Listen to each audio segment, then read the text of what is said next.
By the way, Chief Martin LeBourne was away when we were doing these interviews. He did tell KTV he stood by his decision and remains in firm support of Council's decision.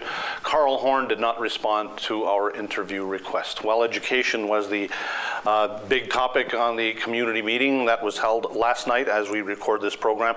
Joining us on the program is Grand Chief Mike Delisle. And a big crowd last night, Mike, and how did it go? I think it went as good as could be expected. About 150 people in attendance, a large student contingent. Student council from Survival School was in attendance. Many of the members, if not all, of the Combined School Committee were there, and supporters from, I guess you can call it both camps at this point. We heard all the testimony, all the problems that we've been facing and encountering, and education has been for the past 6 months or so, surrounding the dismissal issue and everything in between. We're taking everything back into consideration. We'll be discussing it, I believe, this morning at 9 o'clock. Okay, so did anything new come out of last night's meeting? I know Council said Council has been working to put together a chronology that I guess will be released to the community shortly. We got through, Gus got through about half of it before it started to be more of a question and answer period, so to speak, and some of the emotion, not maybe as heavily as before, but some of the emotion started to come out, so we went to community discussion before we got through the rest of it. But yes, the rest of the information will be released, if not today, by the end of the week. Is that going to make a difference, do you think, or are people pretty much set in their ways, and no matter what is said or no matter what reasoning comes out or what logic is there, people are just, their minds are made up? Do you see that? I think for the most part, the people who have become vocal and animated and engaged in this process probably won't make a difference in terms of the information that's given. But again, our information is for the general population, everyone in Kahnawake who has an interest in this, and I think should, because it's an education-based issue. People should not become polarized, but we know that they are. We're hoping to alleviate that. There is openings. I've met with the former chair of the Combined School Committee. This week, we're both looking at recommendations to bring back to our respective tables to see if we can make some accommodation. Is there any one thing that seems to be the sticking point more than any other? Well, I think lack of transparency, clarity, going all the way back to February and understanding some of the reasons behind it, and that dismissal was the catalyst for sure.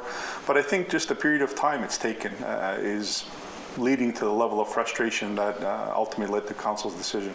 Any word on the investigation, the independent investigation? No, I think both sides, including the interim board of trustees we put in place, has asked for a steering committee, so to speak. We need to find a third party that really has no vested interest in this, completely neutral, unbiased, if you will, which is a task in itself. There's been some recommendation, like I said, out of our meeting this past Monday between Trina Delisle and I. We'll see how our respective tables look at it.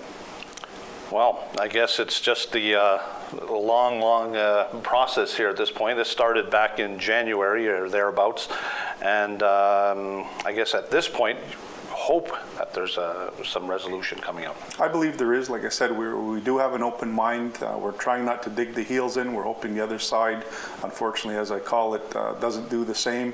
I know people are polarized, but there are openings. We're looking, like I said, for accommodation from both parties. Well, while we have you here then, let's talk about some of the other things that went on last night. I know they were minor in comparison, but they did come up. The justice hearings, were there any comments about that? Very little. The focus last night was on education. You could see by the 150 people in attendance, almost everyone was there for that purpose, but I don't believe it's minor. The Justice Act hearing starts tonight at 6 o'clock at Gatineau Gym, the first of 4 in the coming weeks. Take a look at it on Kahnawake.com. If you need a hard copy, come here to the MCK offices, go to the old Lafleur's, as this is called, where their office is for justice. Take a look. It's important. I think it's very important in terms of Kahnawake future. Mm-hmm. Anything else come up last night? A little bit of political update from myself and the usual back and forth, but the majority of it was education. All right, well, more to come as we go along. Thank you very much, Grand Chief Mike Delisle, on last night's Tuesday night community meeting. What happens when a worker on Mohawk Self-Insurance gets hurt and is unable to work because of his or her injury? MSI has good news. They're kicking off a new project to help Kahnawake-Roanoke stay on the job. Joel Jacobs of the Social Development Unit has more.